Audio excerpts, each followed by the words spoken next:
Hello, friends. I know you are all working super hard on getting all of your work done while Miss Schultz is in her meeting.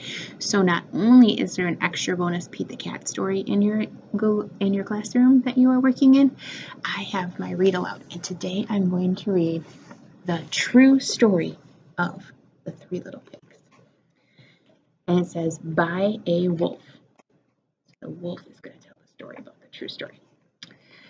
Everybody knows the story of the Three Little Pigs, or at least they think they do.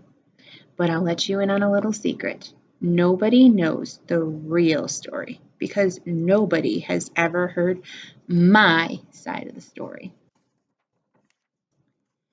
I am the wolf, Alexander T. Wolf, but you can call me Al. I don't know how this whole big bad wolf thing got started, but it's all wrong. Maybe it's because of our diet. Hey, it's not my fault wolves eat cute little animals like bunnies and sheep and pigs. That's just the way we are. If cheeseburgers were cute, folks would probably think you were big and bad too.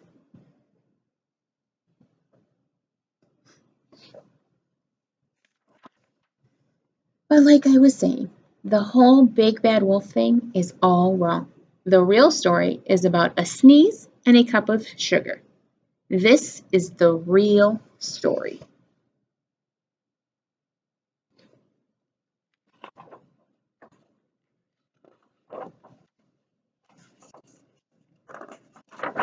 Page feels really good, like they're stuck together. Because they were. Way back in once upon a time, I was making a birthday cake for my dear old granny, and I had a terrible sneezing cold. I ran out of sugar. I don't know if I want that cake. It looks like there's boogers all over his arms. So I walked down the street to ask my neighbor for a cup of sugar. Now, this neighbor was a pig. And he wasn't too bright either. He had built his whole house out of straw. Can you believe it? I mean, who in his right mind would build a house of straw?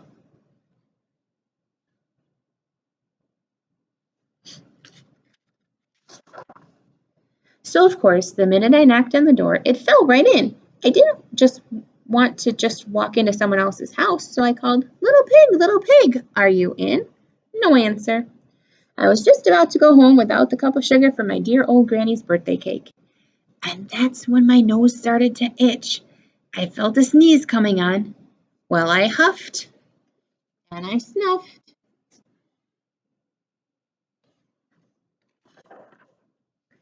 And I sneezed a great sneeze. You see the pig butt? He flung the pig butt with his big, powerful sneeze. And you know what? That whole darn straw house fell down. And right in the middle of the pile of the straw was the first little pig, dead as a doornail. He had been home the whole time. It seemed like a shame to leave a perfectly good ham dinner lying there in the straw. So I ate it up. Think of it as a big cheeseburger, just lying there.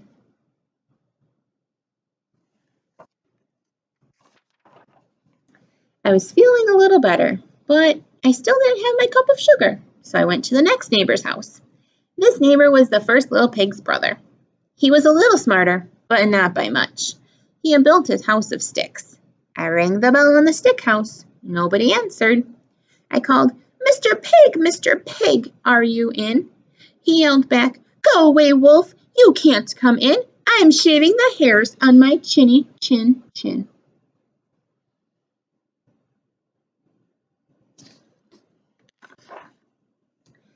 I had just grabbed the doorknob when I felt another sneeze coming. I huffed and I snuffed and I tried to cover my mouth, but I sneezed a great sneeze. And you're not going to believe it, but this guy's house fell down just like his brother's. When the dust cleared, there was the second pig, dead as a doornail, a wolf's honor.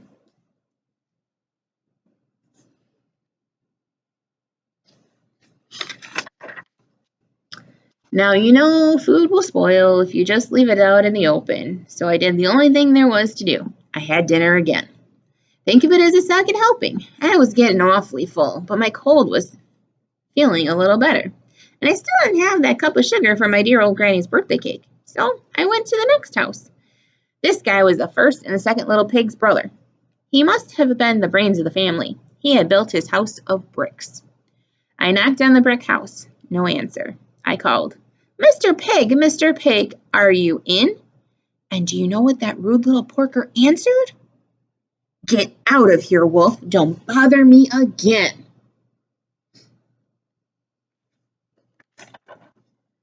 Talk about impolite. He probably had a whole sack full of sugar, and he wouldn't give me even one little cup for my dear sweet old granny's birthday cake. What a pig!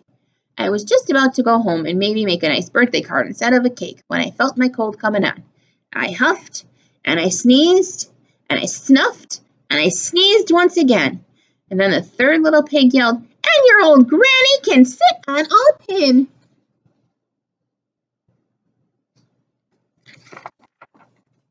Now, I'm usually a pretty calm fellow, but when somebody talks about my granny like that, I go a little crazy. When the cops drove up, of course, I was trying to break down the pig's door, and the whole time I was huffing and puffing and sneezing and making a real scene.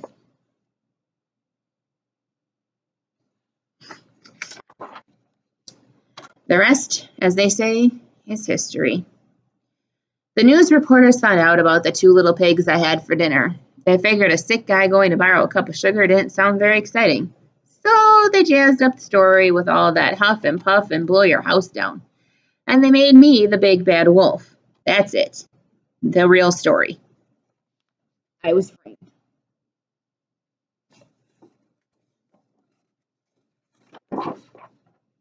But maybe you could loan me a cup of sugar? The end.